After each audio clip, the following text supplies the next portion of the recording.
Le gars dort paisiblement, dans une atmosphère calme et paisible. Il semble que rien ne laisse présager des ennuis. Soudain, un livre tombe de l'étagère sur le personnage principal et perturbe son sommeil. L'homme se lève, déconcerté. Il n'a toujours pas compris ce qui a perturbé son repos. Soudain, le personnage principal s'assoit dans son lit, il y a un miroir en face du lit, et il se regarde dedans. L'homme est horrifié par ce qu'il voit dans le miroir. Il ne comprend pas pourquoi une autre personne le regarde de l'autre côté. Le protagoniste se souvient qu'il était récemment un jeune archéologue, mais qu'il ressemble désormais à un lycéen ordinaire. L'homme trouve à côté de lui 2 livres qu'il n'a jamais vus auparavant. Il est perplexe quant à leur contenu, puisqu'il n'a jamais vu de tels livres auparavant. Le personnage principal découvre un autre livre. Le personnage principal décide de le ramasser pour regarder le livre de plus près, mais soudain, il reçoit une décharge électrique. L'homme voit de nombreux événements et souvenirs différents de la vie de l'ancien propriétaire du corps. Le protagoniste regarde par la fenêtre et ne voit aucune vue familière, réalisant qu'il n'est pas sur Terre, mais sur une planète appelée l'Étoile bleue. Sur cette planète, tout est complètement différent de la Terre familière. Ici, chacun a la possibilité de devenir un être extraordinaire et d'éveiller la plus haute sagesse. Le personnage vole sur un énorme oiseau. Les habitants de la planète Blue Star ont également des capacités exceptionnelles, à savoir la capacité de contrôler les animaux. Un homme développe son cerveau grâce à la méditation, ce qui l'aidera ensuite à apprivoiser et à contrôler les bêtes divines. Le personnage se tient devant les animaux qu'il a apprivoisés et grâce à la capacité de les contrôler, les gens ont pu créer une civilisation appelée l'âge du contrôle des bêtes. La fille est assise sur une chaise luxueuse, entourée d'animaux qui lui obéissent. Le personnage vole sur un grand rayon électrique directement vers les personnes effrayées, car les animaux surnaturels les plus forts attaquent souvent les gens. Le garçon se rend compte que tout ce qu'il sait sur les animaux et leurs capacités se trouve dans la mémoire d'un garçon nommé John, bien que l'archéologue lui-même porte le même nom. Le père et la mère du garçon, qui ne se réveilleront jamais, gisent entourés d'animaux en colère et de débris.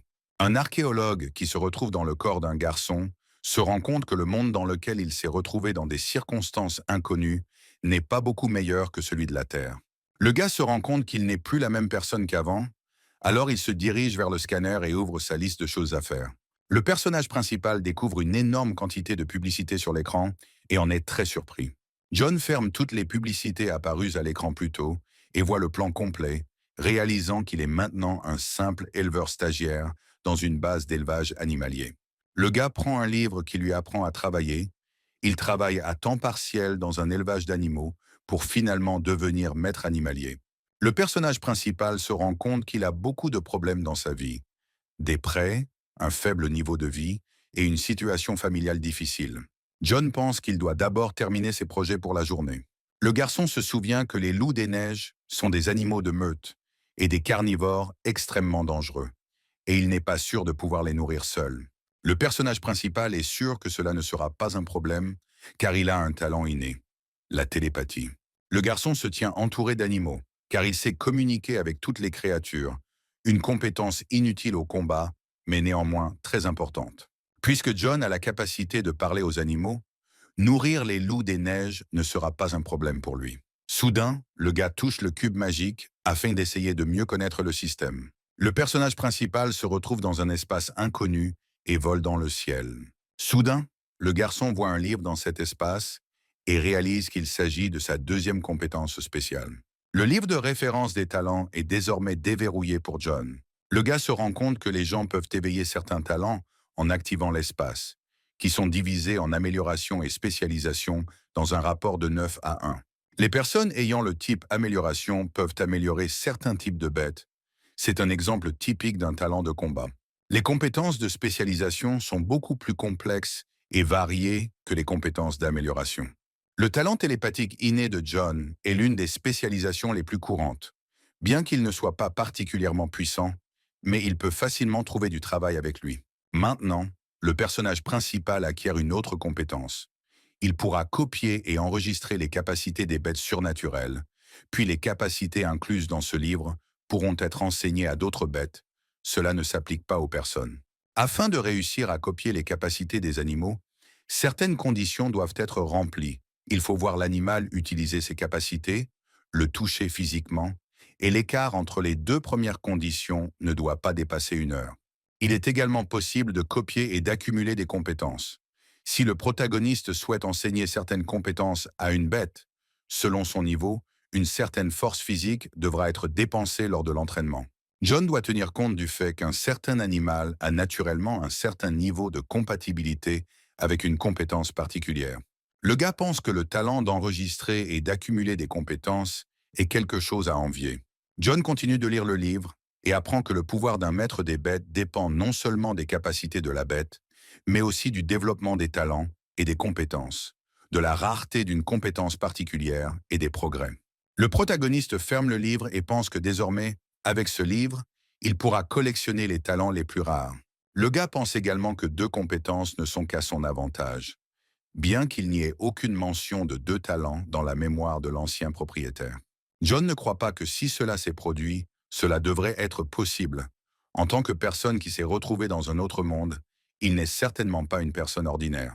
Le personnage principal pense que le John du passé de ce monde avait la capacité de télépathie et qu'il avait le talent de copier, et il en arrive finalement à la conclusion que cela doit simplement être accepté comme une donnée en guise de compensation pour avoir fini dans ce monde. Soudain, la balle se réveille, le protagoniste y prête attention, mais réalisant qu'il est en retard au travail, il quitte la maison.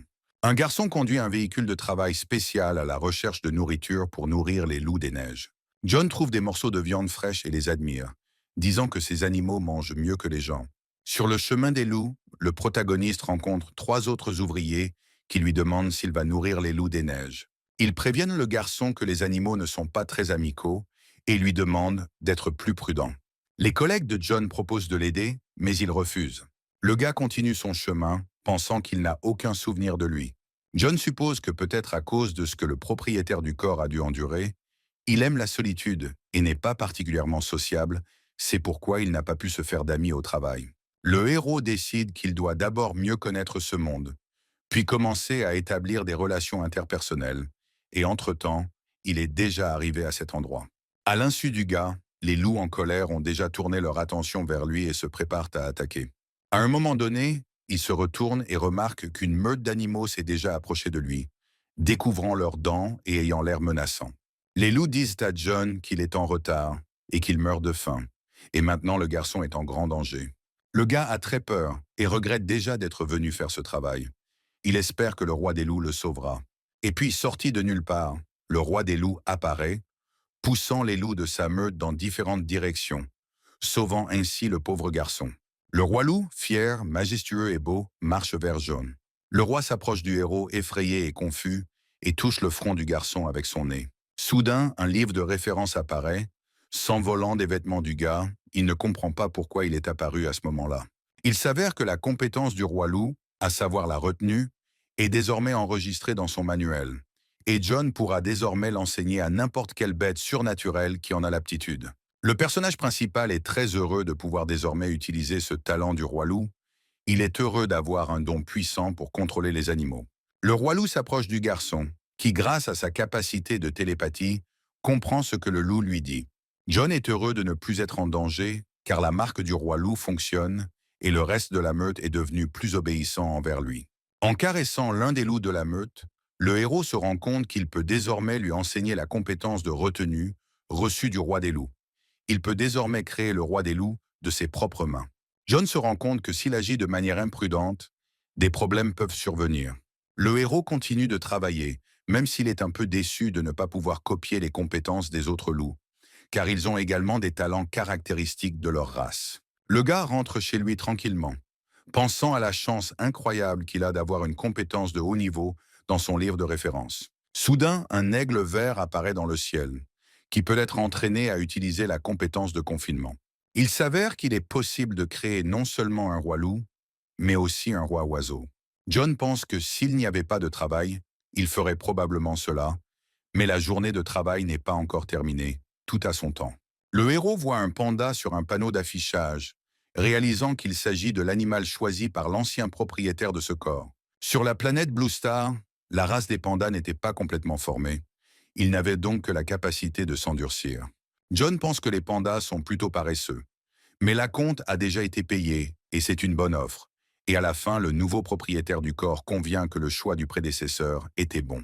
Malheureusement, les pandas ont des limites dans leur race et dans le développement de leurs compétences, ainsi que dans leurs avantages, et le héros pense qu'il peut y faire face. Le gars se rend compte que les pandas peuvent être utilisés pour extraire des minéraux et utiliser leurs compétences, ainsi que le talent de retenue récemment acquis par John, après quoi il peut ajouter des compétences des catégories d'accélération et de perception. Le personnage principal est heureux d'avoir trouvé une telle combinaison. Peut-être que son panda pourra devenir le roi des pandas. Mais soudain, le gars se rend compte que seuls ceux qui ont un certificat d'éleveur et ont effectué un stage peuvent contracter un prêt.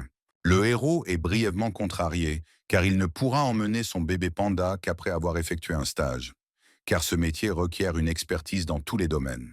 John retourne au travail, espérant qu'il sera capable de copier les nouvelles compétences. Après un certain temps, le garçon se retrouve en formation pour observer et enregistrer les observations des vers à soie, ce qui nécessite une concentration maximale. S'il ne parvient pas à terminer la tâche, il se retrouvera seul avec 1000 vers à soie. En regardant les insectes, John pense qu'individuellement, ils sont trop faibles, mais ils ont de la place pour grandir et toutes les conditions ont été créées pour cela. Le héros utilise sa capacité de télépathie et se moque des petits vers à soie, ne s'attendant pas à ce que de telles créatures puissent lui faire du mal. Les insectes y prêtent attention, certains sont offensés, tandis que d'autres le regardent avec colère. Soudain, il crée des projectiles de soie et les projette sur le visage du gars à une vitesse incroyable. Le héros perplexe pense qu'au moins cela est inoffensif pour lui-même. En tenant un des vers à soie sur son doigt, John apprend qu'il peut être entraîné à la technique du confinement. Le gars est très surpris par cela, car il ne pouvait même pas imaginer que les vers à soie puissent être compatibles avec ce talent. Une nouvelle compétence appelée lien de soie est ajoutée au livre. John voit que cette compétence ne peut être enseignée à personne. Il est un peu déçu par cela, mais se rassure en se disant qu'au moins, c'est une compétence. Dans le livre de référence, le héros apprend que cette compétence peut être réenseignée à un ver à soie qui la maîtrise déjà. Il apprend également que réapprendre une compétence augmente sa maîtrise. Le gars est inquiet et doute sérieusement qu'il soit capable de réussir cela devant un groupe de personnes. De retour chez lui, John s'assoit devant son ordinateur portable et commence à étudier les espèces et les capacités des animaux élevés à la base d'élevage. Malheureusement, aucun animal ne possède les compétences nécessaires pour cela. Le héros estime que les compétences éveillées des animaux élevés ici sont de trop bas niveau et ne valent pas la peine d'être copiées. Le gars ne sait pas s'il y a une limite au nombre de compétences qu'il peut copier, mais il doit clairement se concentrer sur la copie uniquement de celles de niveau moyen à élevé. Soudain, le gars se rend compte qu'à la base, on peut trouver non seulement des animaux, mais aussi de nombreux maîtres animaliers. Plein de confiance, John commence à rechercher les informations dont il a besoin.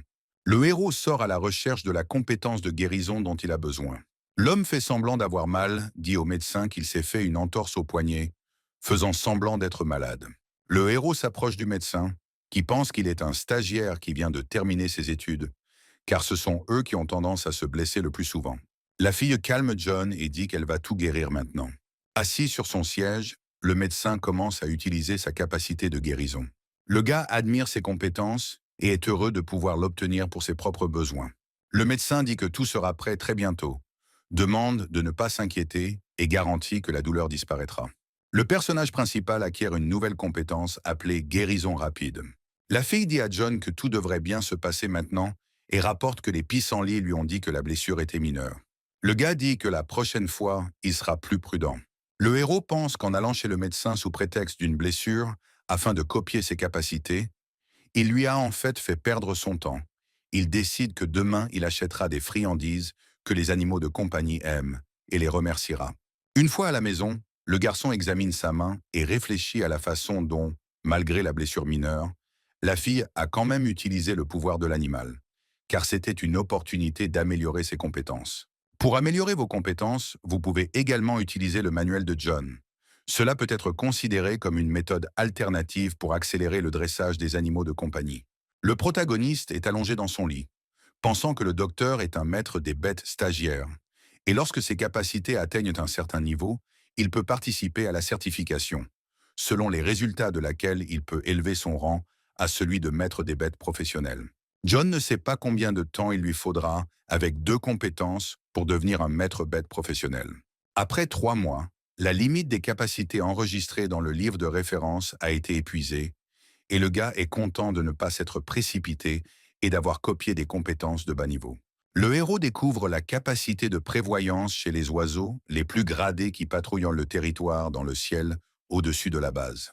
La compétence suivante, appelée sommeil absolu, a été obtenue auprès de l'un des animaux de l'éleveur de la base, le démon du sommeil. Cette capacité aide l'animal à entrer dans une phase de sommeil profond. La capacité est considérée comme réparatrice. John croit que ces deux compétences permettront d'économiser des montagnes d'or à l'avenir. Le gars est assis dans sa chambre, espérant que le panda pourra le comprendre. Car maintenant, ils sont trop faibles.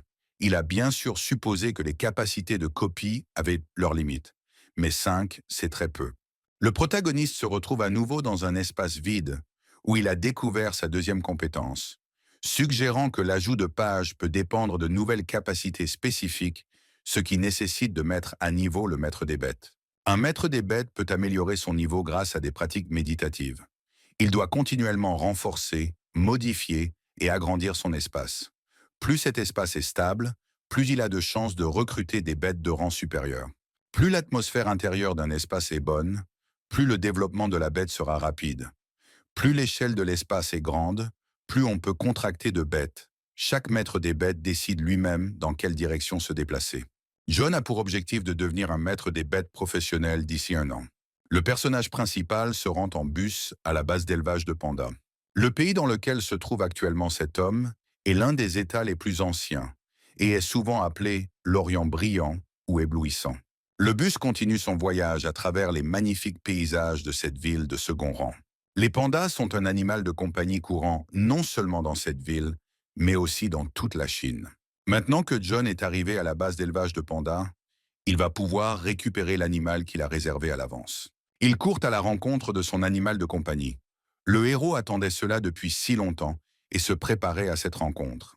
John, fatigué, respire lourdement et se plaint que les escaliers sont très longs. Il dit qu'il ne trouve pas surprenant qu'il y ait si peu de monde ici. Soudain, ses pensées sont interrompues par quelque chose, et le héros lève les yeux vers quelque chose qui se tient devant lui.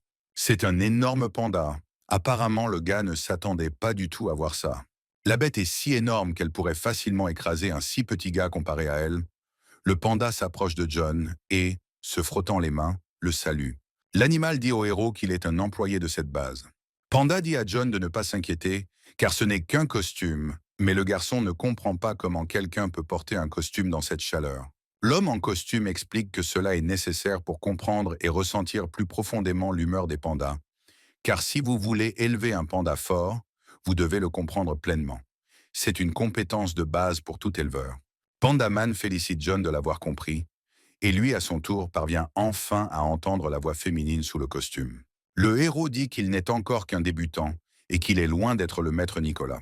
Une fille en costume serre un gars dans ses bras et dit que cette méthode est accessible à tous et propose également d'acheter 2 costumes à prix réduit. Il s'avère qu'il appelle son nouvel animal professeur. Panda suggère d'aller à l'intérieur pour récupérer rapidement un nouvel animal pour John à la base.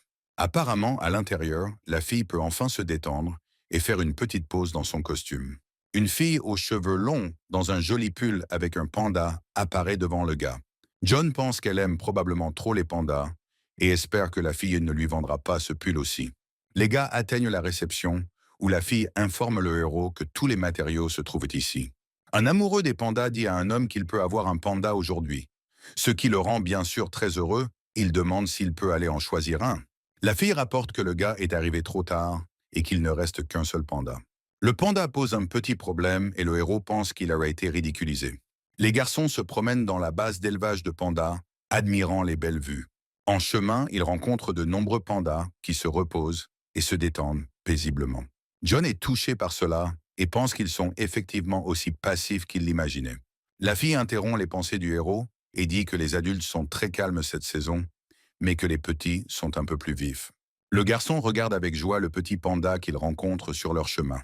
Elle regarde les gars avec méfiance, ne comprenant pas encore ce qu'il attend. Les garçons descendent les escaliers plus près du panda, tandis que le héros dit que le panda a l'air tout à fait normal. De façon inattendue pour tout le monde, l'animal court et se cogne la tête contre un arbre, puis le gars retire ses paroles. Le petit panda fait un salto et atterrit au sol. La fille dit à John que la naissance de cette créature n'a pas été facile Elle est donc physiquement plus faible que les autres, et elle n'a pas encore réussi à éveiller ses capacités. Plus un animal éveille tard son pouvoir, moins il est enclin à maîtriser une compétence. Il n'est pas particulièrement talentueux. Il se tient donc à l'écart des autres.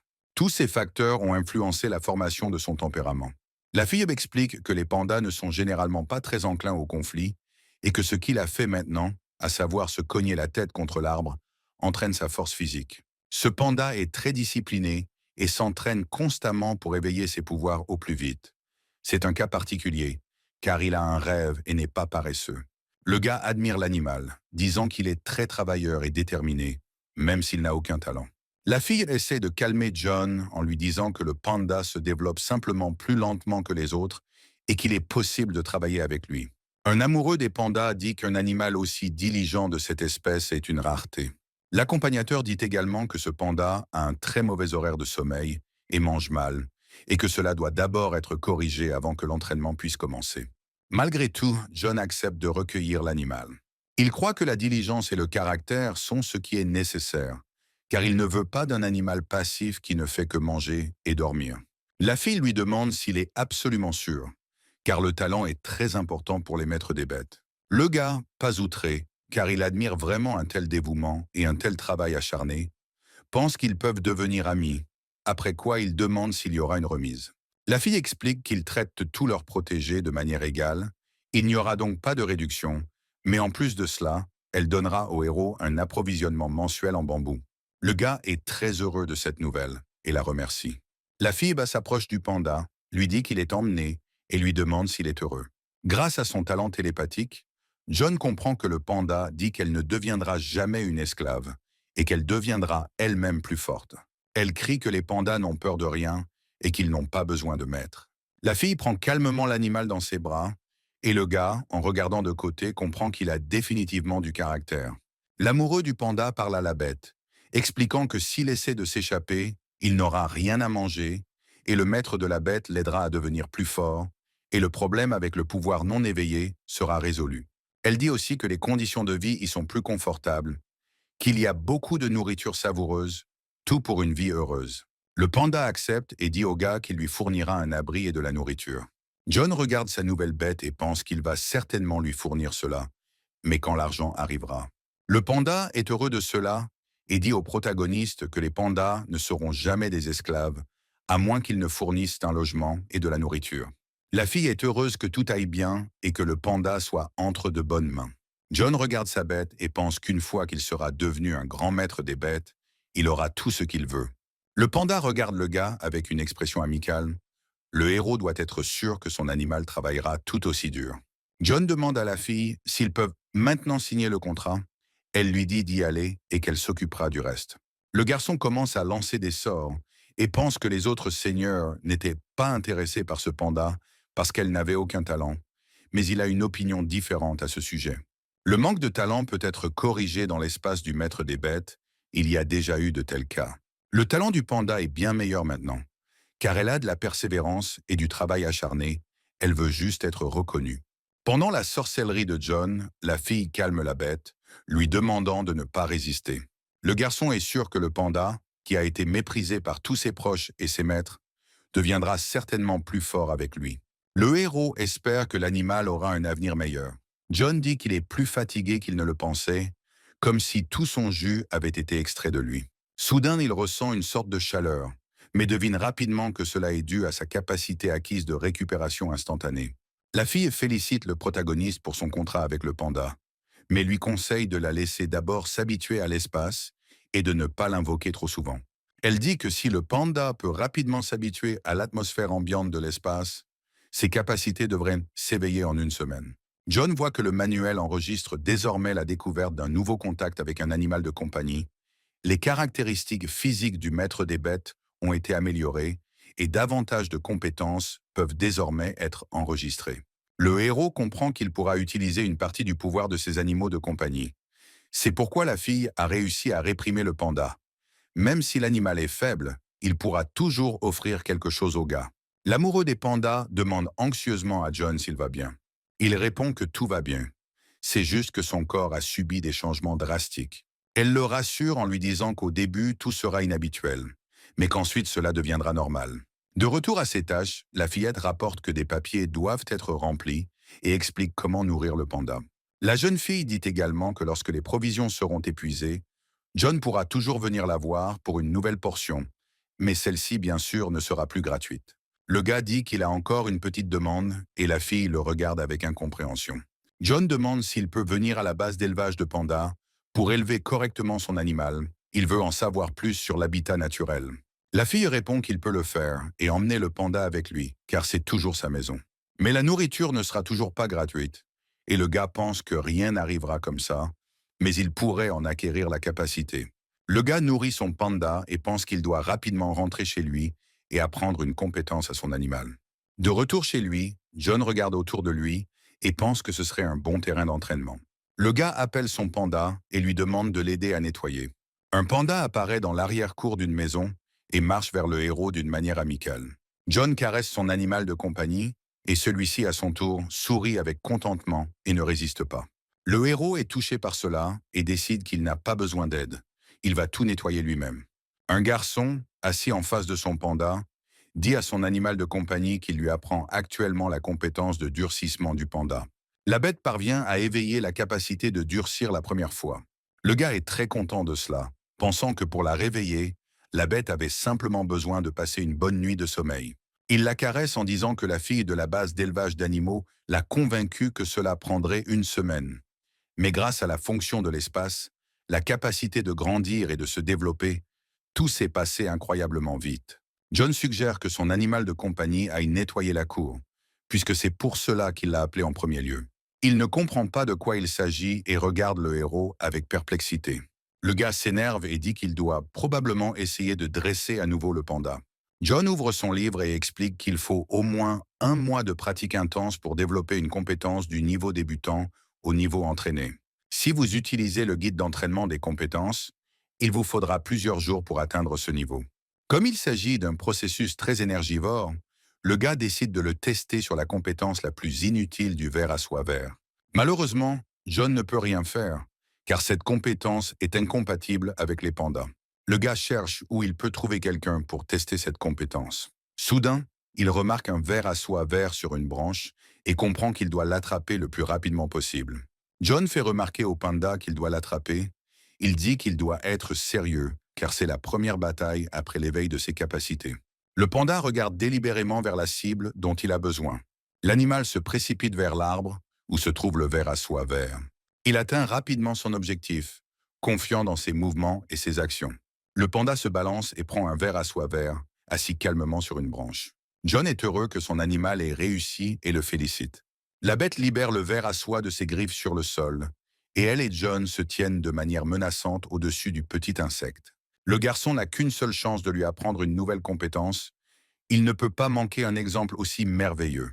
Le héros se jette sur le ver à soie et le couvre de ses mains, craignant qu'il ne s'échappe, et le panda s'assoit par terre et regarde les actions du gars avec perplexité.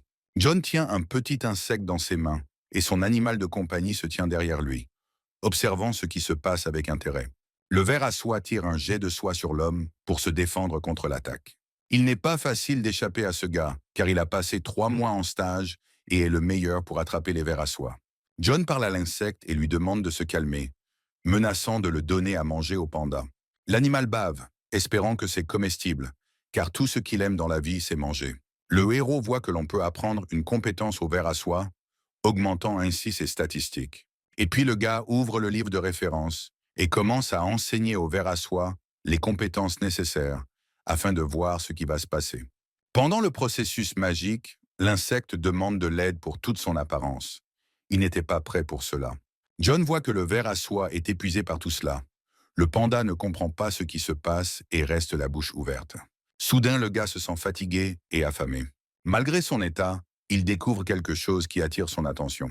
Le ver à soie développe un autre motif sur son dos, et le héros ne sait toujours pas si tout s'est bien passé. À ce moment-là, l'expérience d'utiliser la compétence de multiplication dans la conscience du ver à soie lui a fait immédiatement se sentir plus fort. Soudain, l'insecte saute des mains de John, et il n'a pas le temps de réagir. Le ver à soie attaque, enroulant étroitement sa matière collante autour de ses bras. John remarque que les fils de soie sont beaucoup plus résistants et plus durable que la dernière fois. Le protagoniste casse les fils avec ses mains. Le ver à soie ne peut pas infliger suffisamment de dégâts à John en raison de la différence de taille et de force. Le gars s'approche de l'insecte et essaie de le calmer en disant que tout va bien. Il ne sait pas s'il est possible de dire que sa compétence a augmenté au niveau de celle d'un insecte entraîné. John estime que la qualité des filles de ce ver à soie est comparable à celle des vers à soie élevés à la base et nourris aux herbes spirituelles. Le niveau de culture est peut-être différent, mais le niveau de compétence est assurément élevé. En plus de développer le niveau de compétence, il est également nécessaire d'augmenter le rang de développement. Peut-être que les vers à soie verts ont une compréhension plus approfondie des compétences raciales, ce qui conduit à une augmentation de leur force et à un deuxième éveil de la compétence. Lorsque John enseigne des compétences, il abandonne une partie de son pouvoir. Mais le gars est néanmoins heureux que l'expérience ait été un succès, grâce à quoi la consommation d'énergie physique est acceptable. En ouvrant son livre de référence, le héros se rend compte qu'il ne pourra dresser à nouveau l'animal que dans 8 heures. C'est tout à fait normal, car s'il abuse de l'entraînement des compétences animales, son corps sera épuisé. S'il veut utiliser les capacités de ce livre de référence, alors il doit devenir plus fort. John regarde le ver à soie dans sa cage et continue de réfléchir à ce qu'il a appris aujourd'hui. On ne sait pas combien de temps il lui faudra pour enseigner à son animal de compagnie des compétences plus sérieuses. Le gars suggère qu'il existe peut-être des produits pour une récupération accélérée. Peut-être que vous n'aurez pas à attendre que la compétence se recharge, car il existe des médicaments spéciaux pour les animaux. Alors il devrait y en avoir aussi pour les seigneurs. Le personnage principal dit au panda qu'il cuisinera du porc haché avec de jeunes pousses de bambou et du riz blanc pour le dîner. John invite son animal de compagnie à se reposer pendant qu'il prépare le dîner, et quand tout sera prêt, il appellera l'animal à table. L'animal se demande comment il peut se reposer alors qu'il a enfin éveillé sa capacité. Panda dit à John qu'il est déjà loin derrière ses pairs et qu'il veut s'entraîner tout de suite. L'animal de compagnie du gars devient fou. La fille de la base avait certainement raison quand elle disait qu'il avait une sorte de problème. Le héros permet au panda de s'entraîner seul dans la cour, ce qui le rend sans aucun doute très heureux. Le gars prévient l'animal qu'il n'y a pas encore d'équipement de dressage nécessaire dans son jardin. John suggère de pratiquer l'activation, le maintien et le blocage du durcissement. Il dit à l'animal d'essayer d'affiner la compétence et également de l'utiliser sur une partie spécifique de son corps. Panda est d'accord et dit qu'il fera tout ce que John lui a demandé. Le gars sait que le panda veut à nouveau se cogner la tête contre un mur, pas contre un arbre. Elle vient juste d'arriver ici, mais veut déjà tout détruire. La discipline est bonne, mais tout doit être un peu différent. Le héros doit donc trouver un moyen de gagner de l'argent pour acheter l'équipement nécessaire. John peut élever des vers à soie verts, et si la qualité de la soie qu'ils produisent est suffisamment élevée, alors les produits fabriqués à partir de celle-ci peuvent être vendus à un bon prix, mais il doit réussir à combiner le travail avec le ver à soie et le panda. Le garçon pense que lorsque son niveau de compétence augmentera, la qualité de la soie sera encore meilleure, et alors un paquet de fils de soie pourra couvrir tous les besoins financiers de la famille. Le héros est très fatigué, le panda a également travaillé dur et est déjà profondément endormi lorsque John revient dans sa chambre. John sait que son animal n'aime pas manger avant l'entraînement, mais même après avoir mangé, il continue de bien travailler. Alors que le panda dort profondément, le gars promet au panda qu'il ne le quittera jamais, quoi qu'il arrive. Le protagoniste ramène l'animal dans l'espace du maître des bêtes. Allongé dans son lit, John se rend compte qu'il n'a jamais dormi avec un panda et regrette de l'avoir envoyé dans son espace. Le matin, le ver à soie vert déroule sa toile de soie et soulève des feuilles vertes du sol dans sa cellule. En l'absence de personne, l'insecte se nourrit de feuilles fraîches et sucrées. Soudain, John sort de la maison en criant dans toute la cour, ce qui effraie beaucoup le ver à soie. Le gars ouvre son manuel et voit que le temps de récupération des capacités est passé et qu'il peut désormais enseigner avec succès des compétences. Aujourd'hui, le héros prévoit d'apprendre à son animal de compagnie la compétence de durcissement, mais avant cela, il veut vérifier quelque chose. John dit à son animal de compagnie qu'il doit aller faire des courses et qu'ensuite il reviendra chercher l'animal et le laissera sortir. Le garçon s'approche avec bonhomie de la cage contenant le ver à soie vert, se rappelant qu'il a oublié de dire bonjour et lui fait signe de la main. John remarque que l'insecte a utilisé son habileté pour atteindre les feuilles. En faisant du shopping, le gars pense à son nouvel ami, car il est aussi un peu étrange. D'autres vers à soie s'efforcent de manger autant de plantes nutritives que possible afin de grandir et de se développer. Mais celui-ci s'en fiche, il mange juste des feuilles et ne se soucie de rien. Le garçon décide qu'en rentrant chez lui, il cueillera encore quelques feuilles pour diversifier le régime alimentaire de son ver à soie. Malheureusement, John ne peut pas se permettre d'acheter des herbes spirituelles, mais d'autres plantes doivent également contenir beaucoup de nutriments. Il ne permettra pas à celui qui produira pour lui une excellente soie à l'avenir de mourir de faim. En débouchant dans une rue animée, le héros remarque que tout a beaucoup changé. Il remarque un homme voyageant dans une charrette tirée par des loups des neiges. L'homme regarde cela avec la bouche ouverte, pensant que c'est une bonne préoccupation pour l'environnement, même si les animaux ne sont pas utilisés aux fins prévues. John se retourne et voit un chat courir vers lui. Le chat s'enfuit de son propriétaire, qui court après lui et lui demande d'arrêter. L'homme les regarde avec perplexité. Les animaux domestiques sont généralement plus disciplinés. Les chats, comme celui que le gars a rencontré, n'ont généralement pas de contrat. La capacité de pupille du chat « j'aime » peut être activée par diverses gemmes. C'est ainsi qu'elles évoluent, mais le prix des gemmes est actuellement beaucoup plus élevé que le prix des chats eux-mêmes. Sans la gemme, un chat ne peut être qu'un simple animal de compagnie, mais un chat avec la capacité activée est un excellent combattant. Finalement, John arrive au magasin dont il a besoin avec des boissons toniques. Une jolie vendeuse demande à un gars s'il a besoin d'aide pour trouver ce qu'il est venu chercher. Le héros demande s'il peut vendre de la soie dans ce magasin, ce à quoi la jeune fille répond qu'il y a certaines exigences nutritionnelles pour les vers à soie qui produisent la soie. Une fois convaincus de la haute qualité de la soie, ils pourront la vendre. La fille lui tend un livret en disant qu'il contient tout ce qui concerne le sujet qui intéresse le garçon. John voit les prix de la soie dans la brochure et se rend compte qu'il peut en tirer beaucoup d'argent et vivre heureux, et se promet également que s'il ne devient pas le maître des bêtes d'ici un an, il ira travailler à la base pour soutenir le développement du panda. Vendre de la soie est une bonne chose à faire. Il suffit de perfectionner la qualité du matériel que vous produisez et le gars pourra alors couvrir tous les coûts de formation et de développement du panda. Le vendeur demande à John s'il veut vendre la soie, ce à quoi il répond qu'il ne le veut pas encore et demande à payer 2 bouteilles de tonique. Un homme sort d'un magasin avec un énorme sac, tenant le sac lourd sur son épaule. John comprend que vivre sans téléphone est assez problématique, car il ne pourrait même pas payer un ticket de bus. Il décide que dès qu'il aura de l'argent, il s'achètera certainement un téléphone. Quand le gars rentre à la maison, il met tous ses achats sur la table. La première chose qu'il a achetée était des capsules d'esprit léger. Elles sont fabriquées à partir de différents types de plantes bénéfiques pour les êtres vivants. Ces capsules éliminent la fatigue et renforcent le corps. Ils permettent à une personne de revenir à la normale et de se sentir revigorée. On dit qu'ils sont assez efficaces. De nombreux maîtres des bêtes aiment les utiliser après une bataille. John ne peut pas se permettre de manger ces capsules comme des bonbons. Mais avec ce médicament, il pourra minimiser le stress sur son corps lors de l'entraînement des animaux. Le gars agite ses mains et appelle son animal de compagnie pour l'entraîner. Le panda apparaît devant le gars, l'air beaucoup plus joyeux que la dernière fois qu'ils se sont vus. L'animal est d'humeur à s'entraîner. Il veut aller à l'entraînement et l'entraînement durera 6 heures. John arrête le panda et lui rappelle qu'il doit y avoir un équilibre entre le travail et le repos. La bête absorbe beaucoup d'énergie de l'espace du maître. La majeure partie est l'énergie de John. Le gars soutient qu'il doit penser à améliorer l'espace, mais d'un autre côté, il devrait utiliser le livre de référence. John restaure ses forces à l'aide du sommeil absolu, qu'il va maintenant enseigner au panda, et en attendant, il suggère de pratiquer la compétence du durcissement. Le protagoniste touche la tête du panda et invoque un manuel pour commencer l'entraînement. Le ver à soie vert regarde tout cela de côté.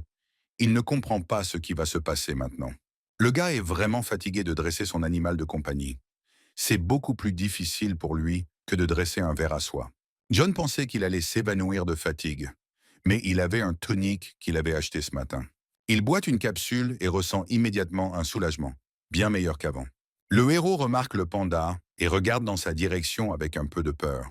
L'animal brille et sourit au gars, la confiance visible dans ses yeux.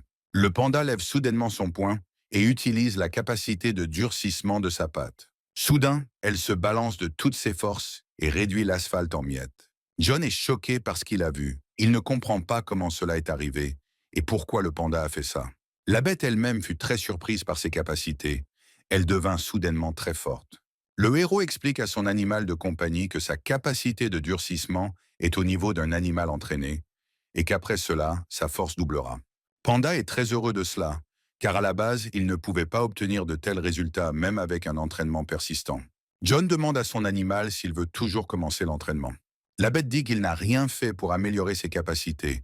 C'est contre nature. Le niveau de compétence soudainement accru le fait se sentir obligé et insatisfait de lui-même. Ensuite, le gars dit au panda de lui rendre toutes ses capacités, car tout cela est grâce à son énergie. L'animal résiste et refuse, suggérant de tout laisser tel quel. Même si ce niveau de compétence n'est peut-être pas le fait de la bête, il sait comment le compenser. En guise de punition, le panda suggère de s'entraîner 24 heures sur 24 et de ne pas dormir la nuit. Et John ne comprend pas comment il peut être aussi discipliné. Le gars accepte une séance d'entraînement de 24 heures. Il dit que ce n'est pas seulement une séance d'entraînement, mais une séance d'entraînement à mort. Le panda s'entraîne avec diligence tandis que le héros est assis sur le porche de la maison et réfléchit, tenant un livre de référence dans ses mains. Bien que la consommation d'endurance soit à peu près la même, le temps de récupération est cette fois nettement plus long, à savoir une journée. La compétence de l'animal a atteint un niveau entraîné. Il est devenu beaucoup plus résilient et a un meilleur contrôle sur ce qui se passe. Désormais, le panda peut activer la capacité de durcissement pendant une demi-minute. La vitesse d'annulation de la compétence a également augmenté. L'essentiel est maintenant d'augmenter la vitesse d'utilisation de cette compétence et parallèlement d'apprendre à renforcer une partie spécifique de son corps. Si le panda maîtrise cela, il disposera au combat d'une arme à la fois offensive et défensive. Pendant que l'animal s'entraîne, John pense que cette maison et l'aire de jeu sont trop fragiles et ne résisteront pas à un tel assaut. Pour un entraînement de renforcement supplémentaire, un équipement spécial est nécessaire. Le gars pense que le panda s'entraîne vraiment dur et que la consommation d'énergie dans l'espace du maître des bêtes a également augmenté. La force détermine le contrôle sur la bête dans l'espace du maître. Ceci est important pour les maîtres des bêtes qui élèvent des bêtes sauvages et fortes. Le volume ou le nombre d'animaux de compagnie avec lesquels un seigneur peut contracter est une considération importante pour les seigneurs qui préfèrent se battre en groupe. L'environnement détermine l'efficacité de la nutrition, de la croissance et du développement des compétences de combat. Meilleur est l'environnement, plus l'animal grandit vite. Le héros marche dans la rue et continue de penser à l'espace. L'environnement est ce qui compte le plus pour lui. John conclut que créer un environnement favorable à la croissance et au développement du panda est une priorité. Lorsque le sommeil absolu apparaît dans l'espace du garçon, le panda pourra s'entraîner autant qu'il le souhaite sans exercer de pression sur son corps. Il n'aura alors plus qu'à bien manger. Le héros continue son chemin, inquiet de ne pas avoir assez d'argent pour acheter de la nourriture pour le panda. Il est sûr que cela vaut la peine que son petit panda grandisse et se développe. John s'assoit sur le sol et imagine, tenant un verre dans ses mains, que la transformation de l'espace est presque complète. Une fois la transformation terminée, le panda vivra dans la maison rénovée. L'animal est toujours aussi productif et discipliné. Demain, John prévoit de pratiquer l'intensité du durcissement. Le lendemain matin, quelqu'un frappe à la porte de la maison et le personnage principal court vers la porte. Il s'est avéré qu'un coursier était arrivé, apportant des plaques d'acier. L'homme salue les coursiers et les chargeurs en leur faisant signe de la main. John fait appel au panda pour tester les nouvelles plaques d'acier. John ressent quelque chose d'étrange. Cela ne s'est jamais produit auparavant lorsqu'il a invoqué son animal de compagnie. Un panda apparaît devant lui avec une écharpe rouge autour du cou. C'est la 4e transformation de l'éveil. Le garçon sourit et regarde joyeusement sa bête.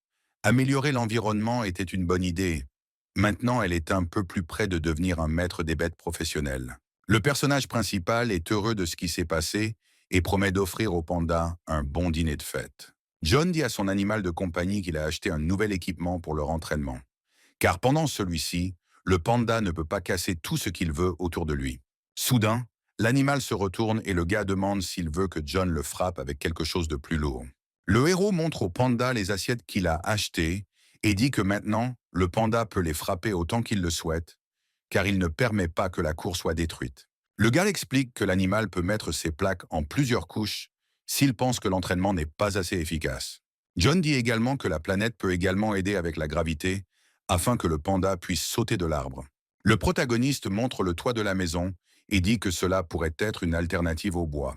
Le gars frappe sa paume et dit au panda d'utiliser la compétence de durcissement et de sauter. John appelle cela l'entraînement au drop. C'est plus efficace que de frapper le panda avec une massue. Lorsque l'animal peut sauter des hauteurs des nuages et rester indemne, alors ce sera égal. L'animal serre la jambe de son propriétaire et dit que John est un génie, car le panda lui-même n'aurait jamais pu penser à cela. Le ver à soie vert est assis tranquillement et mange des feuilles dans sa cage. Soudain, quelque chose l'effraie vraiment et il ne peut plus y avoir de nourriture dans ses pensées. Le panda vole à grande vitesse vers la plaque de métal, la frappant avec sa main avec un grand bruit et une force incroyable. La dalle se brise en deux et la bête reste là comme si de rien n'était, très contente d'elle. À un moment donné, le panda remarque une égratignure sur sa patte. Cela n'aurait pas dû se produire. L'animal utilise la compétence de guérison rapide et maintenant tout revient à la normale. Panda prend une autre plaque de métal et continue son entraînement. John est assis à l'intérieur de la maison et écoute le grondement venant de la cour. La capacité de tempérament du panda a déjà atteint le niveau expérimenté. Le gars pense que ces platines sont d'une grande aide pour durcir l'entraînement. De plus, c'est un excellent aliment pour les pandas car ils peuvent digérer le fer. Les compétences du ver à soie ont également considérablement augmenté et la résistance de ses fils peut être comparée à celle d'une ligne de pêche. Le ver à soie vert est heureux de sa vie. Son amélioration a un grand avenir. Grâce aux médicaments achetés, John a entraîné activement le panda et le ver à soie pendant 10 jours. À chaque fois après avoir utilisé le livre de référence, le héros se sent fatigué, mais dès qu'il mange, il se sent mieux. La fatigue est très similaire à la fatigue après une activité physique. L'animal s'est réveillé 5 fois et peut désormais tempérer n'importe quelle partie de son corps à volonté. Le ver à soie a atteint le niveau entraîné et s'est réveillé 4 fois. John a décidé qu'il était temps d'évaluer les résultats. Le gars sort de la maison et crie au panda de terminer l'entraînement, de prendre un bon repas après le déjeuner et de se reposer, car ils vont se battre pour de vrai. Panda plie la partie de la dalle qu'il a cassée. Il n'arrive pas à croire que le moment d'une vraie bataille est arrivé. Pour qu'un animal de compagnie grandisse et se développe, certaines conditions sont nécessaires, à savoir la nutrition, l'entraînement et les combats. Pour John et la bête, ce qui compte désormais n'est pas un entraînement mortel, mais un combat avec un adversaire de force égale, avec certaines règles et dans un bon endroit. Le garçon et le panda ne pourront pas fréquenter des établissements qui inspirent confiance et où les animaux pourraient être blessés. Le guide offre une excellente occasion de développement continu. Pour devenir maître bête professionnel, en plus de la certification générale et pratique, vous devez également réussir un test de survie sur le terrain. Auparavant, John ne s'en souciait pas beaucoup, mais maintenant il a besoin d'expérience dans ce domaine. Le gars décide de participer à une compétition organisée par la Beastmasters Association. Mieux vaut se tourner vers des professionnels. Le héros entre dans une immense salle, s'approche du bureau d'information et demande une explication sur le fonctionnement des batailles. La fille commence à expliquer que leur arène offre un espace pour les batailles. Vous pouvez choisir soit une bataille spécifique, ce qui implique une bataille convenue avec votre adversaire. Pour participer à une bataille aléatoire, vous devez fournir des informations de base, puis l'organisation sélectionnera au hasard un adversaire. Les ennemis dans les batailles aléatoires sont adaptés au niveau de l'animal. Après que tout cela a été dit, la fille dit le montant qui doit être payé pour la personne, ce qui surprend beaucoup le gars. John s'indigne parce que c'est très cher, et lui-même pourrait manger 3 jours avec cet argent. La jeune fille explique que le prix comprend tous les services et les frais médicaux. Il s'agit donc d'un prix standard, et dans certains endroits, il peut être encore plus cher. Et puis elle se souvient qu'il y a des paris. La partie perdante paie tous les frais d'utilisation du site, non seulement pour elle-même, mais aussi pour le gagnant. John est content de cela, car si lui et le panda gagnent, ils n'auront rien à payer. Le gars choisit rapidement le niveau dont il a besoin et place une mise. Le héros est convaincu que même si l'adversaire est une bête de haut niveau, il ne perdra pas. La fille pousse un morceau de papier et un stylo vers le gars et lui demande de remplir un formulaire. John, rendu fou par le désir de gagner le plus d'argent possible, demande s'il y a une possibilité de faire plus de paris afin de profiter de toutes les opportunités. La jeune fille répond que cela ne relève pas du champ d'activité de leur organisation. Elle tend au héros un morceau de papier avec un numéro et lui demande d'attendre dans le hall. Dès que l'ennemi sera récupéré, le nom de John apparaîtra sur l'écran. Le héros s'écarte. À côté de lui se tenait un homme aux cheveux bleus, signant également un formulaire pour participer à la bataille. Ce type s'écarte avec son crocodile de glace. Ils portent beaucoup de boîtes dans leurs mains. Il croit que ses camarades de classe sont trop faibles pour avoir le moindre doute sur l'issue de la bataille. Le gars dit qu'il est le meilleur et qu'il ne perdra jamais. Après un certain temps, John est appelé sur le site de bataille numéro 11. Le gaz aux cheveux bleus est également appelé sur le site sous le même numéro. John s'approche du site souhaité, il lui semble que ce sera un match à domicile. Il se tient à l'entrée, pensant que le numéro de l'animal de compagnie est le même que le numéro du site, donc le jeu devrait être simple. Un gaz aux cheveux bleus apparaît derrière le personnage principal, se dirigeant vers la bataille. Ils échangent des regards et chacun d'eux se demande dans son esprit s'il est mon rival. Le site est prêt, les tribunes sont pleines de monde, tout le monde attend que la bataille commence. Un homme portant une casquette jaune monte sur scène et annonce qu'il est le manager et le juge de ce combat. Deux hommes se tiennent face à face, regardant leur adversaire avec incrédulité, lorsque l'arbitre dit qu'ils n'ont pas plus d'une heure pour se battre. Le gars avec la casquette jaune annonce que les adversaires peuvent commencer le combat à tout moment. Les adversaires sont prêts à commencer la bataille dès maintenant. John commence à lancer un sort, il est confiant dans ses actions et ne veut pas perdre. Le protagoniste invoque son maître des bêtes et un cercle avec l'image d'un panda s'allume près de sa main. Après cela, une boule tournante apparaît avec l'animal de compagnie de John à l'intérieur. Le panda apparaît devant le gars et se tient là, complètement confiant qu'il ne perdra pas. L'autre gars active également son sort, croisant les bras devant lui. Il invoque son maître des bêtes et un cercle avec l'image d'un crocodile de glace s'illumine derrière lui. Un bloc de glace apparaît de nulle part, contenant l'animal de compagnie du garçon aux cheveux bleus. Une bête blindée de glace apparaît devant lui, tout comme le panda, prêt à se battre. Les gens dans la salle regardent l'action sur le champ de bataille, pointant leurs écrans et disant qu'il s'agit d'un autre combat de débutants. Une fille dans la foule dit à son ami de regarder l'écran. Il va y avoir une bagarre là-bas maintenant. Une dame portant un costume semblable à celui que porte le gars aux cheveux bleus le reconnaît comme étant Edward. Elle dit que c'est son camarade de classe et qu'il est incroyablement fort. Son ami demande qui est le plus fort des deux. La maîtresse des bêtes dit qu'il est difficile de comparer. Mais dans toute la classe, il n'y a que quelques personnes qui pourraient rivaliser avec lui. La fille à côté d'elle souligne que John a aussi un animal panda, comme elle. La camarade de classe d'Edward, en se basant sur son expérience d'élevage de pandas, parie que le protagoniste perdra. Elle a choisi le panda uniquement parce qu'ils sont mignons.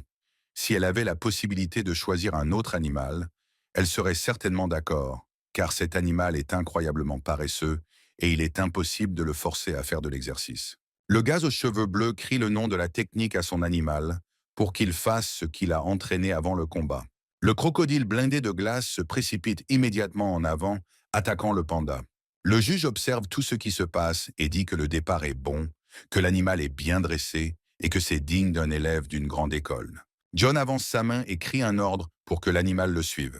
Panda utilise une capacité de durcissement, bloquant la zone devant lui. Des griffes glacées coupent les pattes dures comme du fer du panda. Les griffes du crocodile blindé de glace se brisent sur l'armure de fer du panda, et le crocodile vole en arrière et tombe en hurlant et en pleurant de douleur. Le panda se tient dans une pose victorieuse. Il est heureux de sa première petite victoire, content de lui-même. Edward est choqué par ce qui se passe. Il ne comprend pas comment la griffe de glace n'a pas pu y résister. John se tient là, plein de confiance, criant au panda d'attaquer son adversaire. Le panda saute immédiatement de sa place et vole vers la bête blindée de glace. Edward panique et crie à son animal de compagnie d'utiliser rapidement son armure de glace. La bête blindée de glace utilise immédiatement sa compétence pour se défendre rapidement contre l'attaque du panda. La main de fer de la bête de John s'écrase sur l'armure de glace, frappant fort avec une force incroyable. L'armure de la bête de glace se brise en petits morceaux et le crocodile est horrifié par cela. L'animal d'Edward s'envole sous l'assaut du panda imperturbable. Un crocodile blindé de glace vole dans un mur, son propriétaire reste sous le choc de ce qui se passe. Edward ne comprend pas comment cela a pu arriver. Comment son animal de compagnie a pu perdre? John est heureux de la victoire et pense que s'il avait su que le panda serait aussi performant, il ne l'aurait pas nourri pour stimuler son esprit combatif. Il ne s'attendait pas à ce que la bataille se termine si rapidement. Pour vraiment évaluer la force de combat, il avait besoin de trouver un adversaire plus capable. Le juge ne croit pas à la force et à la capacité de durcissement du panda, car il ne s'agit que d'un petit animal de niveau 5. La fille qui regarde le combat depuis la ligne de touche n'en croit pas ses yeux non plus. Il s'avère que les pandas sont capables de maîtriser cette compétence à un niveau aussi élevé. Une camarade de classe pense que John est très talentueux. Elle doute qu'il soit un débutant. Elle espère que son camarade de classe saura supporter la défaite avec dignité. Edward est profondément bouleversé par cette perte et pense désormais que sa place est à l'école. Le panda fait joyeusement signe de la main à tout le monde et sourit, et se dit que personne présent ne s'est levé à 4 heures du matin pour battre des plaques d'acier. Le juge fait un geste de la main et annonce que la bête de glace n'est plus capable de se battre. John est donc déclaré vainqueur. Le héros envoie son animal de compagnie dans l'espace des maîtres des bêtes. Edward demande au gagnant s'il est un élève de l'école, pour s'assurer que son adversaire a simplement eu de la chance. John répond qu'il est diplômé de l'université et qu'il a effectué un stage dans un centre d'élevage animalier. Le niveau d'éducation dans la banlieue où le protagoniste a étudié n'est pas aussi élevé qu'en ville, mais néanmoins, John le bat, et Edward ne peut pas comprendre cela. Le garçon aux cheveux bleus pense que son adversaire est le maître des bêtes le plus remarquable qu'il ait jamais vu. Il doit donc faire de son mieux. Edward ne comprend pas pourquoi John a déjà obtenu son diplôme, puisqu'il reste encore un mois avant. Le juge lui explique que ces conditions s'appliquent aux diplômés des spécialités de combat et que pour tous les autres, cela se produit plus tôt. À ce moment-là, le gars se rend compte que son adversaire n'est même pas diplômé d'une spécialité de combat. Le juge demande si son animal a besoin de soins médicaux et réclame le double des frais pour la perte. John se dispute avec la fille à la réception, il veut choisir un adversaire d'un niveau supérieur. La fille explique que tout le monde ne veut pas combattre un adversaire d'un niveau inférieur. Elle propose de fournir une arène si le héros a un ami qui est prêt à le combattre. Jonas n'a aucun ami, et encore moins quelqu'un qui voudrait le combattre. Il dit qu'il ira à l'association et dit au revoir à la fille à la réception. L'association des maîtres des bêtes peut attribuer des tâches et les payer en sélectionnant soigneusement les tâches des stagiaires qui visent à acquérir de l'expérience. L'argent n'est plus une priorité pour John désormais. L'essentiel est de trouver un adversaire adapté à l'entraînement. Si vous n'en trouvez pas, vous pouvez chercher d'autres bâtiments adaptés à l'entraînement. Compte tenu de l'état du panda, l'espace pour améliorer ses compétences ne peut se limiter à la maison. Le personnage principal pense que si vous faites la même chose tous les jours, vous pouvez devenir fou. Après la bataille, il était clair à quel point l'animal était heureux. Son propriétaire doit donc simplement lui trouver une nouvelle formation. John trouve une mission pour attraper les chats errants.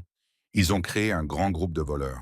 Si l'on prend en compte que les êtres surnaturels ont une intelligence, alors les groupes sont bien réels, mais on ne sait pas clairement ce qu'ils volent. Le gars comprend que cette tâche ne convient pas à son animal de compagnie, alors il continue la recherche. Il y a beaucoup de tâches, mais aucune d'entre elles n'est adaptée au panda. Toutes les missions sont publiées par des personnes qui souhaitent embaucher des maîtres des bêtes à bas prix pour un travail inutile. John pense que la mission de capture de criquets est une bonne solution, car il n'y a pas de limite de temps pour la mission. Ils ont donc probablement besoin d'un approvisionnement constant.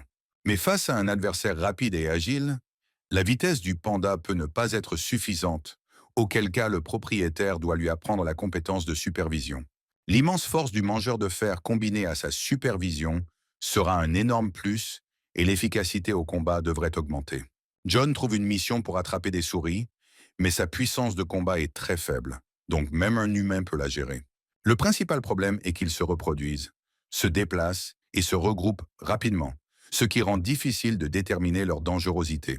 Il s'agit également d'une mission à long terme, émise par plusieurs maîtres des bêtes à la fois, et qui peut être utilisée pour entraîner les réflexes.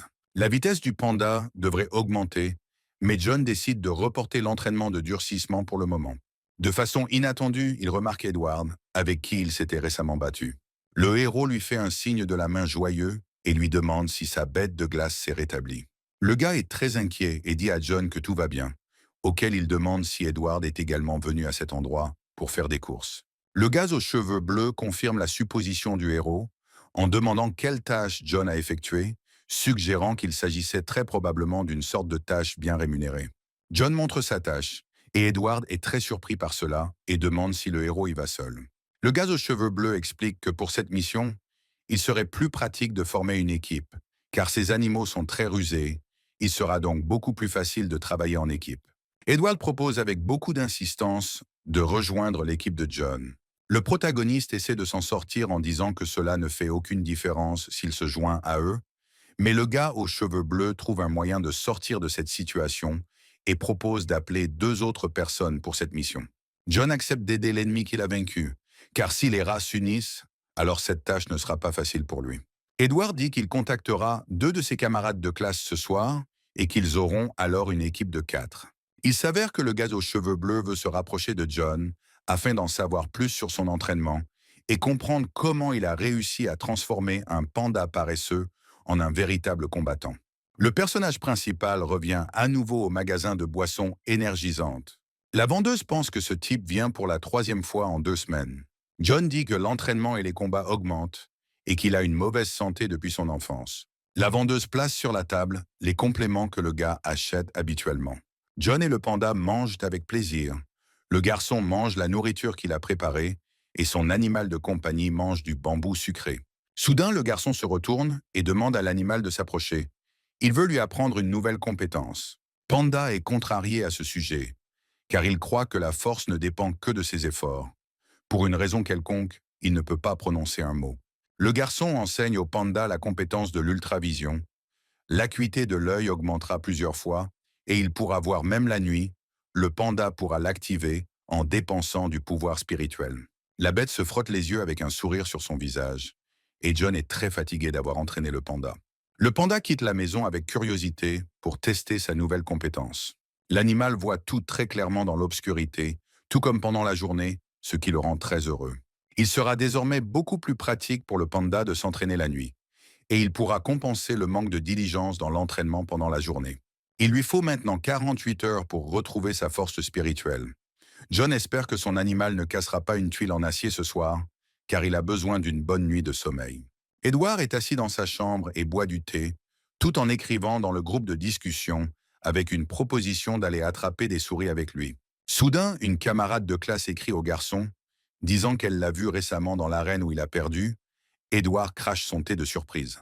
Le garçon aux cheveux bleus est très inquiet du fait que désormais tous ses camarades de classe découvriront sa perte à la première personne qu'il rencontrera. Lorsqu'ils se rencontrent, Edward demande au protagoniste s'il a suffisamment dormi, car il a vu qu'il bâillait. John demande où sont ses amis, ce à quoi le gars aux cheveux bleus répond qu'ils arriveront probablement bientôt. Soudain, la camarade de classe d'Edward et son ami apparaissent devant eux et saluent les garçons. Le gars présente les filles, c'est Kate, sa camarade de classe. Et voici son amie, la maîtresse des bêtes de leur école expérimentale, Mary. John sourit aux filles, fait un signe de la main et dit bonjour. Les filles le saluent en chœur et l'appellent un expert. Et lui, à son tour, ne comprend pas pourquoi elles l'ont appelé ainsi.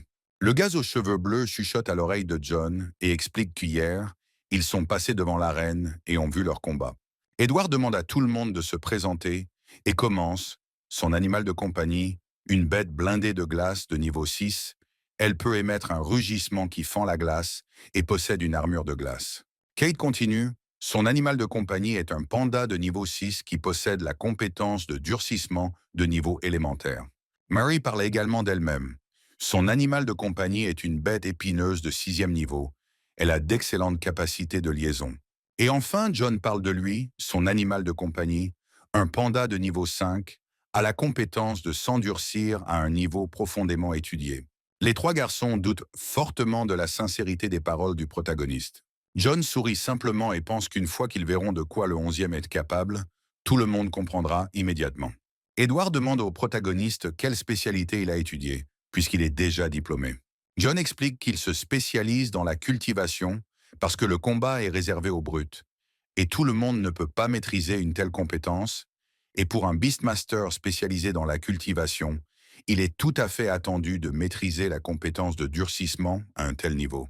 En arrivant à destination, les garçons sont accueillis par une foule de personnes qui leur font signe et leur souhaitent la bienvenue dans la mission d'extermination des rongeurs du village. Une personne de la foule distribue des vêtements spécialisés à 4 diplômés. Les garçons changent de vêtements et se retrouvent alors au milieu du terrain, ne sachant pas par où commencer. John suggère d'invoquer des animaux de compagnie, tout en pensant que la compétence ultravision serait utile dans un tel environnement. Mary et Edward invoquent leurs animaux de compagnie, à savoir la bête à coquille de glace et la bête à épines. John et Kate invoquent également leurs animaux, plus précisément 2 pandas. Panda Kate est plusieurs fois plus grande que le 11e. Elle le regarde avec intérêt. Kate demande au protagoniste s'il utilise également du bambou d'acier comme base pour la nourriture de son panda, car son panda a fière allure et sa coloration ainsi que son corps montrent qu'il est en parfaite santé. La fille aux cheveux roses explique qu'il existe un palais d'arts martiaux en bambou où s'entraînent les maîtres des bêtes qui s'occupent des pandas. Le directeur du palais est un maître des bêtes du plus haut niveau et son panda possède également le pouvoir de la foudre et du feu. Kate dit qu'elle considérait John comme un étudiant de ce centre, car son panda avait atteint un niveau élevé de durcissement, que peu de gens atteignent. La fille panda aux cheveux roses s'endort pendant que les garçons parlent du propriétaire du centre d'élevage de pandas. Le 11e interrompt les garçons en criant qu'il a trouvé une souris.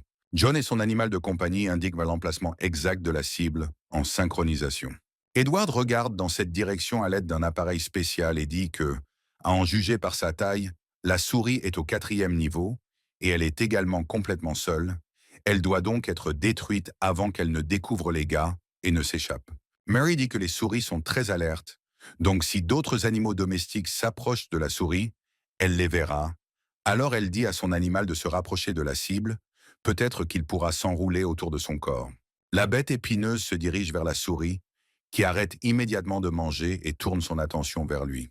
L'animal de compagnie de Mary tente d'attraper la cible, mais celle-ci ne cède pas et tente de toutes ses forces d'échapper aux griffes de la bête.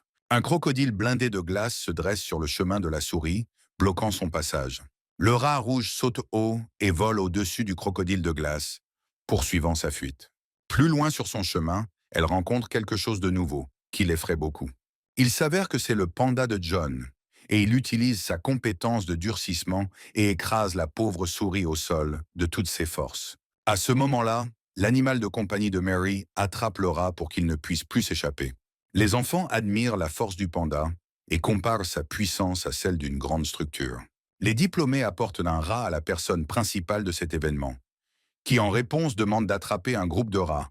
Puisqu'ils ont réussi à en attraper un, Mary félicite John, car si ce n'était pas pour lui, la cible se serait certainement échappée. John suggère aux garçons de se séparer car il doit attraper autant de souris que possible pour gagner de l'argent. Edward accepte, car cela leur permettra d'augmenter la vitesse d'extermination des rats, et ils conviennent de se retrouver à midi au même endroit. Le gars aux cheveux bleus précise que si quelqu'un rencontre une souris, il peut la traiter comme il le souhaite. Mais s'il y a un troupeau, les gars appelleront les autres, car il est plus efficace de travailler de cette façon. Mary met son ami au défi d'attraper plus de souris que les autres. Mais Kate répond que son panda ne pourra probablement pas attraper autant de souris. La fille aux cheveux roses pense que le panda de Jonah et son animal de compagnie sont des animaux complètement différents. Le protagoniste dit à son animal que leur objectif est d'attraper 20 souris avant le déjeuner, mais le panda est très sûr de lui et veut en attraper 200. John dit qu'il ne se soucie pas du nombre de poissons qu'ils attrapent. L'essentiel est que le 11e ne gâche pas les récoltes et les arbres fruitiers. Si un panda casse quelque chose, non seulement il ne sera pas payé, mais il sera obligé de payer une compensation et il devra alors réduire les coûts de nourriture de l'animal. John demande de ne pas utiliser le panda durcissant, car l'essentiel aujourd'hui est de pratiquer la vitesse et les réactions. 11e se met immédiatement au travail, ramassant rapidement souris après souris. L'homme principal de la zone est émerveillé par de telles capacités. Il n'arrive même pas à croire qu'il s'agit vraiment d'un panda. Le panda est indigné que son propriétaire ne lui ait pas appris la technique de l'invisibilité. Sinon, il aurait pu attraper les souris beaucoup plus rapidement. L'homme qui écrit combien de rats il a attrapés était le 11e et demande de les attraper plus lentement, car il n'a pas le temps de les écrire. Beaucoup de gens apparaissent autour de John. 2 heures se sont écoulées et le panda n'arrête pas de travailler. L'homme rassure les gens en disant que son animal, en plus de manger, aime aussi s'entraîner. Edward voit que le panda de John attrape une souris toutes les 5 minutes et ne comprend pas comment le gars a autant de force, ne laisse pas son panda se fatiguer. Le héros montre au gars aux cheveux bleus une capsule tonique, lui expliquant ainsi tout. Edward réalisa que même si d'autres avaient de meilleures capacités, personne n'était aussi dévoué à la tâche que John, et c'est pourquoi tout le monde perdait contre lui. Le personnage principal demande aux garçons combien de souris ils ont attrapé. Edward en a attrapé 7, Mary 6. Kate regarde les autres avec déception et se plaint de son animal de compagnie, qualifiant les pandas de stupides. Eleven n'aime pas qu'elle mette tous les pandas dans le même panier. Un homme qui collectionne des souris fait l'éloge du panda. Il n'a jamais vu un animal de compagnie aussi utile. Il a attrapé 22 souris en 2 heures. John sort la nourriture tant attendue et invite les gars à manger ensemble. Les diplômés s'assoient pour manger pendant que le panda continue de tourner en rond et d'attraper des souris. Pendant que John engloutit sa nourriture, Kate lui explique que les pandas ne sont pas très actifs et que ce n'est pas normal. Elle a longuement réfléchi à son choix d'animal, mais n'en a pas trouvé un aussi énergique que celui de John. Sans sortir le nez de l'assiette, le héros demande à la fille comment le panda pourrait autrement maîtriser la compétence de durcissement à un niveau profondément étudié. Les garçons ont fait une pause dans leur repas et ont été d'accord avec John, ils pensaient que c'était raisonnable. Le personnage principal raconte au gars comment les choses se passent réellement, quand soudain Edward sursaute et crie que désormais lui aussi va travailler avec son animal de compagnie avec plus de persévérance. Marie est d'accord avec lui. Elle dit que demain elle ira à la pharmacie, achètera un tonique et travaillera avec son animal jour et nuit. Edward a appris le secret de l'entraînement de John et maintenant il va l'essayer sur lui-même. Il est sûr qu'il réussira. Le gars aux cheveux bleus demande au protagoniste s'il participera à la certification des maîtres des bêtes. Et puisque sa spécialité est la cultivation, passera-t-il l'examen pour devenir mentor de cultivation? John dit que malgré sa spécialité de cultivation, il veut prendre la spécialité de guerrier. Edward estime que pour réussir la certification, les animaux de compagnie doivent avoir des capacités de combat sans précédent. Il sera très difficile pour leurs animaux de compagnie d'atteindre le niveau 10 en 6 mois. Il est donc préférable de participer une autre fois. John dit que s'il ne réussit pas le test cette fois-ci, ils pourraient y aller ensemble la prochaine fois. Les gars sont surpris par ce qu'il a dit, car il est peu probable qu'il soit capable d'atteindre le niveau requis en 6 mois. John ne se soucie pas de la difficulté à laquelle ils doivent faire face pour atteindre le niveau de supériorité, mais atteindre le 10e niveau ne sera pas un problème. Si le protagoniste ne parvient pas à atteindre le niveau requis, il pourra faire un détour. Les gars, je demande si John parle de cette certification spéciale qui vous permet de sauter des niveaux. Edward pense que le protagoniste pense beaucoup plus loin que lui, donc il a définitivement perdu. Il doit augmenter l'intensité de l'entraînement de son animal de compagnie. À un moment donné, tous les quatre entendent un bruit étrange. Soudain, le haut-parleur commence à crier à l'approche d'animaux sauvages. Les gens s'enfuient, terrorisés. Partout où leurs yeux se posent, le nombre d'animaux sauvages derrière le mur augmente. Edward et Mary sont choqués par ce qui se passe. Ils ne s'attendaient pas à ce que cela puisse arriver. L'inspecteur des souris rapporte que la situation est très dangereuse et demande aux garçons de rentrer chez eux dès que possible. Edward demande ce que signifie réellement ce signal. L'homme n'en est pas sûr car c'est la première fois qu'il le rencontre. Peut-être que les animaux des montagnes enneigées sont à nouveau malheureux, mais le signal est très sérieux. John essaie d'évaluer la situation sobrement de l'extérieur, pensant qu'il n'est pas temps de paniquer, car un grand mur a été construit autour des villages. Il y a des gens de l'association des maîtres des bêtes qui travaillent dans le quartier de la ville. Ils sont leur principale protection. Peut-être n'y a-t-il pas de réel danger. Et si les animaux pouvaient réellement franchir le mur, il y aurait alors clairement quelque chose de plus grave qu'un tel avertissement. Edward propose d'aller voir, mais Kate refuse par tous les moyens, car son animal est trop faible pour se battre. John dit qu'il serait préférable de partir, ils peuvent revenir ici pour attraper des rongeurs. Il est plus important d'aller à l'association et de découvrir ce que signifie ce signal. L'homme à la réception répond qu'il ne connaît pas vraiment ce signal, mais ce n'est pas la première fois au cours du dernier mois.